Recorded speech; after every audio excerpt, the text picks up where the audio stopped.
with ClearPath during my medical board. Lenny is my service dog. She's great.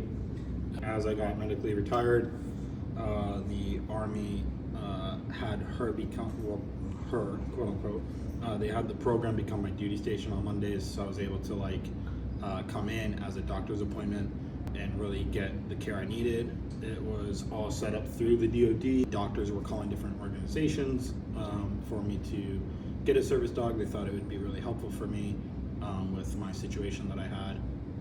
And from there, somehow I don't exactly remember how I got connected in the first time with ClearPath, but able to get connected with Nick. Nick was willing to have me come in one day and meet him, talk to him, go over the requirements for the program, and give me the realistic outlook on what being part of the program, right? Not the cookie cutter, sugar coated stuff, but he gave me the realistic stuff. From there, through my chain of medical doctors with the medical board and get approval to get involved in the program. And so how the medical board goes is once you are in a certain point of the medical board, you're allowed to actually get a service dog if you qualify. And so I qualified, and so that's when my duty station for Monday specifically became coming here as a requirement for my service as I got out. From there, I would take days off in addition to coming on my duty day. I would take extra days off just to come in and work, get some extra hands-on. I started noticing a quick difference how I was acting in regards of everyday life, where I was looking forward to coming here, not just for the dogs, but the community. I think one of my first Thursdays are usually the day that everybody comes in. I like to come in on Mondays because I got that one-on-one attention. But also, it was also everywhere you go, Mondays was kind of slow. Not that it was slow here, but it was I didn't have that much pressure with it being a Thursday where everybody's active, everybody's here. So I got to do that. And then Chad, who is over there with his dog, he was one of the first members of the program that I interacted with, and so that was a great introduction for me into the program, having another veteran walk alongside me, someone who's going through the program, has been in the program longer than me, and able to help me go through it. And now Chad and I both do that with other service members that are going through the program now, so it's kind of like a peer group, not just having a trainer tell you what to do or showing you what to do. It's really we kind of do checks and balances with ourselves, and we don't take offense when someone corrects us with something that we did wrong or whatnot, because we all do the same thing. That way all the dogs know exactly what to do, when to do it, and that way once you're paired with a dog, you have the basics down, and then you can start being specific. So I love that idea of the program, and also the idea of you actually had to come in and do the work and prove that you were interested. I really love the program, how it's set up. With regards how it's helped me, aside from just feeling a community, I wasn't able to go into certain stores or any stores for a while. Walking in, I remember one of the trainers, I texted her because of the fact that I was able to go to a grocery store for the first time without freaking out, in my head, just being completely bugging out. Having my service dog, it helped me slow down, and also just seeing how calm she was able to help me go through. But on top of that, instead of worrying that people are staring at me or whatnot, which is actually one of my main concerns when I first started the program, I was able to tell myself, people are just looking at the dog, they're not looking at me. That was a huge help for me, because whenever I went into the grocery store, I was like, why are people looking at me? Because of XYZ that happened when I was in the military. And so it really gave me the aspect of being able to kind of mellow out, do things that normal people do. And that was just the first step. I remember before I even got a service dog, when I was still working with them, I have a back issue where I'll randomly lose my legs or collapse. And so one day while training with one of the dogs, I collapsed, right? And the dog I was working with actually ran over to me and checked if I was okay, helped me actually get up, and he wasn't even trained for that yet. He was still a puppy. So it was really cool. That was my first experience of like, oh, this is like a real thing that's gonna help me. And then the second one was being able to go to the grocery store and see her in action with like something that we didn't even necessarily like train a task for that. It was just train her to go into a grocery store and be a normal service dog, if you will.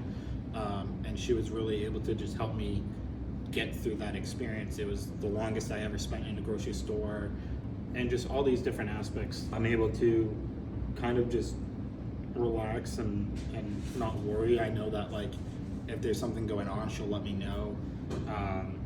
She'll alert me with different like moods that I have, where like, hey, you should get up and get outside, or different aspects. Just like having someone there, something there, to kind of remind you that you're not alone, even though you know you're not alone. But like as veterans, I feel it's especially hard for us to like pick up that phone and call someone.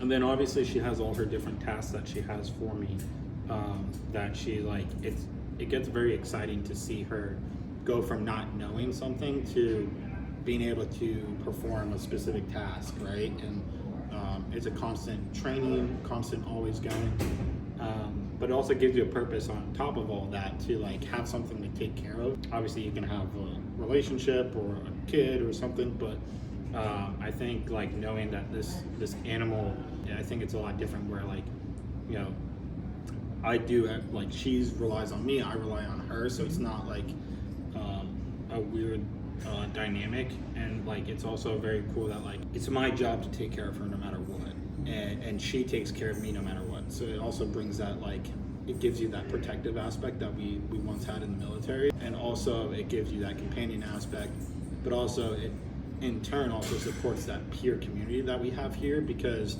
if something's going wrong with her, I can text Jamie, who one of the individuals who fostered her and is a full-time trainer here, right? Or I can be like, oh, she's getting better at this. This happened today, and I can celebrate it with someone who knows her. Or like, one thing I really love about the program is Nick and his ability to communicate laws or different aspects of having a service dog. And so one thing for me is like, if I'm getting overwhelmed, sometimes my brain will shut down communication processes, and so I won't be able to communicate, hey, I have a legal right to be here or do this. And a great example is like I was at the VA one day. The service dogs are allowed here, and you know, I'm able to learn all these laws because of Nick helping me, and then obviously our own research. But after a certain point, that went on so long that my brain just kind of shut down, because I was in my fight mode comes out. And so like Nick kind of, I wouldn't say trains us, but he reminds us that call him if the issue. And so instead of me having to get frustrated or yell or something like that, I'm able to call Nick and be like, hey, I'm not being allowed in the VA. And he also does a great job of making sure he's up to date on laws or different, you know, keeping in touch with the VA or different, you know, departments and whatnot, and educating them. And so, you know, I was able to get him on speakerphone and talk to the patient advocate, and within like 30 minutes to an hour, they had to go through stuff from being denied in the secretary to, you know, trying to communicate to the secretary, to try to communicate to the supervisor, to me and Nick on the phone with the patient advocate. It took an hour, but within me and Nick on the phone, it took just a couple minutes to just pull up the laws, explain the laws, and I was in my doctor's appointment within that time, and everything was taken care of. And then obviously as you go into the program also, like, people will see you not having a dog to suddenly having a dog, and so sometimes people won't understand, or they don't know what they don't know, and that's a big thing. Being able to carry the cards and be like, hey, you can call this person. We obviously already know the information because we're taught it when we're here, and so I can regurgitate to them, but having a subject matter expert really helps. You know, on top of that, I'd say with regards to my transition and my like disabilities or whatever have you, things from the military, like the top three things that, like, if anybody asked what helped you and gets you to the point where I am today, I'd say, you know, Christ one, and then going to church and the community. But then it's literally, the other two would be the service dog program. So being at Clear Path, having that community, having my service dog, and then Save a Warrior, which is another great opportunity for veterans to get peer support and go through different traumatic experiences and whatnot, and work on their ideations or what have you. The program's great. She's great. I get complimented everywhere I go on how amazing she is. So it's really a testament to how good ClearPath is at their training and why there's a purpose to the madness, that other organizations are shocked at how good our dogs are or how responsive our dogs are. A great example would be yesterday. I was at a Court Sports, which is wheelchair sports, adaptive sports, and there was another service dog there. And the difference between my service dog and their service dog completely different, where that person actually came up and complimented Linny how amazing she is, and just like saying, wow, I can't believe your dog's this well trained, and like all this different stuff. And mind you, that was a new service dog still in training, where I've run into graduated service dogs that are still, people are shocked at how well she is compared to their dog. So it's just a huge testament.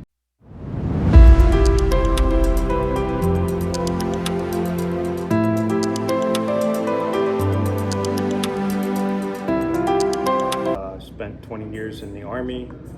After retirement, my PTSD kind of flared up.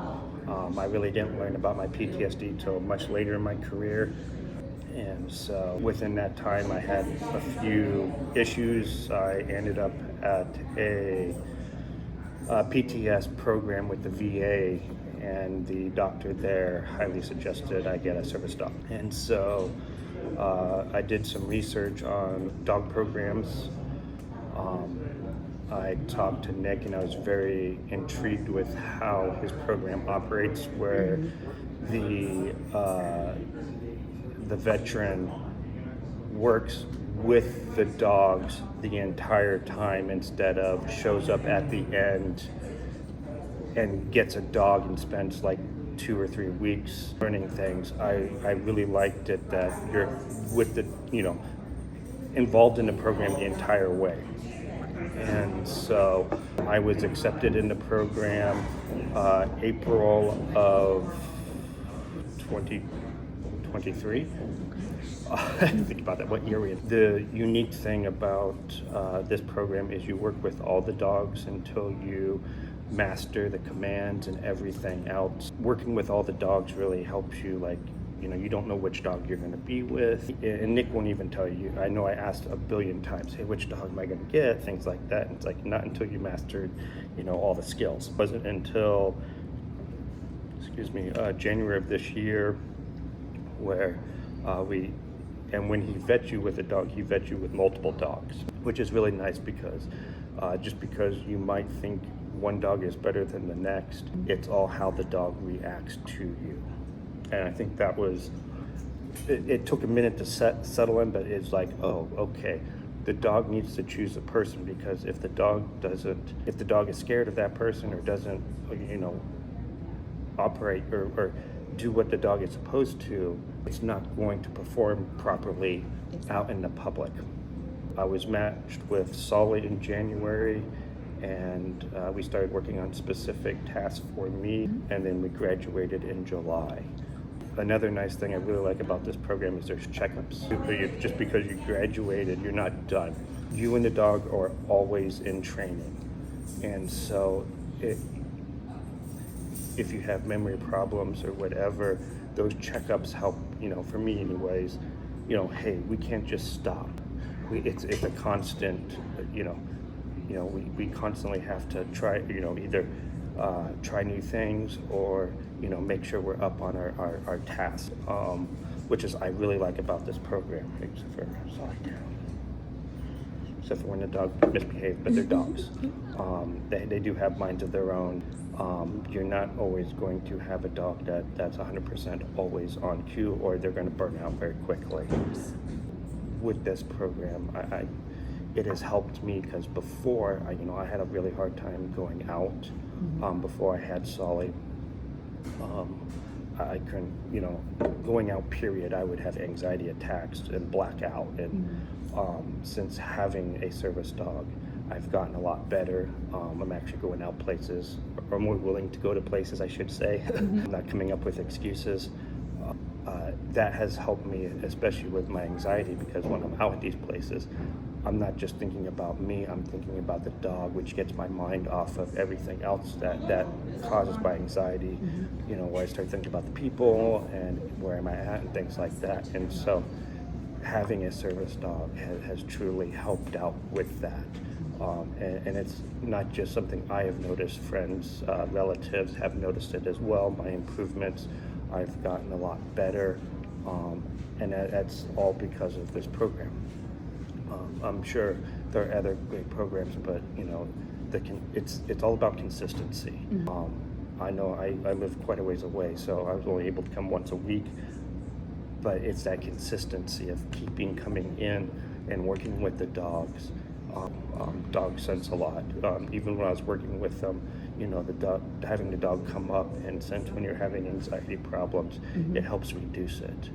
Or even identifying before the anxiety comes to be worse, in my case. I am very thankful for this program. It shows with how much work you put into the dog, how well they perform outside. Sully and I have gotten lots of compliments on how well we work in the public. Everywhere I go, I always get compliments on how well he performs. He's not wild. I've gone to places and dogs are acting crazy, they're barking, and I can walk right past those dogs and Sully doesn't pay any attention to them. He's paying attention to me. He's constantly looking at me, checking on me, not on everything else that is going on. And that's a testament to this program, on how well they perform, because the dogs are constantly seeing you because of that consistency, and it's embedded in them, all the commands, because of that consistency. And that's what this program offers a lot of. It is truly I also would have to say is the small numbers, because we're not like Leeds where they have hundreds and hundreds of dogs. The ratio of individuals to dogs is very minimal, so the dogs are able to get a better, more attention in their training, so they're better prepared to go out.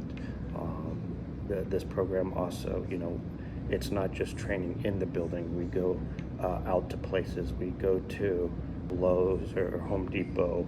We go to the shopping mall, wherever it might be. We go out even while we're in training to train the dogs in the public access, that how to act properly. So if there is a problem and the dog shows that's going to be, we can identify that early before we test. And that's I can't say what the other companies do or the other organizations do, but that's something we do very well. And as I've been here, I was early in the program. We've gotten shopping carts now to help teach the dog how to walk with a shopping cart. There's a wheelchair to help people, walk with the dogs walk with someone who's in a wheelchair. That has happened within a year and a half to make the program better. And if there's other ways where we might see a deficiency, Nick, who's the lead instructor here, will find a way to get that so that we can introduce that to the dogs. I know with me it was with shopping carts. We got a shopping cart. Then the wheelchair showed up, and so being able to modify the program to suit the needs of veterans, it shows hey, not everything is set in stone with how we teach. We can modify things to meet that veteran's needs, or whoever needs a service dog, those needs for that individual, which makes the program, I think, more well-rounded, instead of like, well, this is our SOP and how we do things and that's it.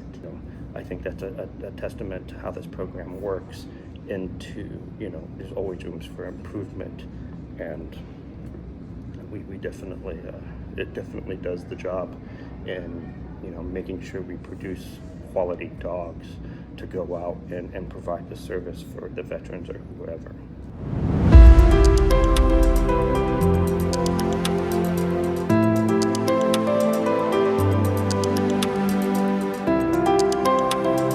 I'm Catherine Baldwin. I am the wife of a retired disabled vet, 20 plus years, and we have 3 kids at home, and my husband has had a dog now for 8-ish months. He's been training in this dog program for about 1.5 years.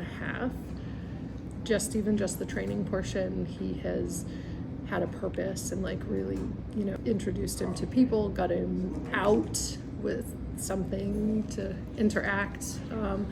And he does the canteen upstairs where he has to be with folks, and that's been really good. And then he was able to get the dog, which gives him a good focus.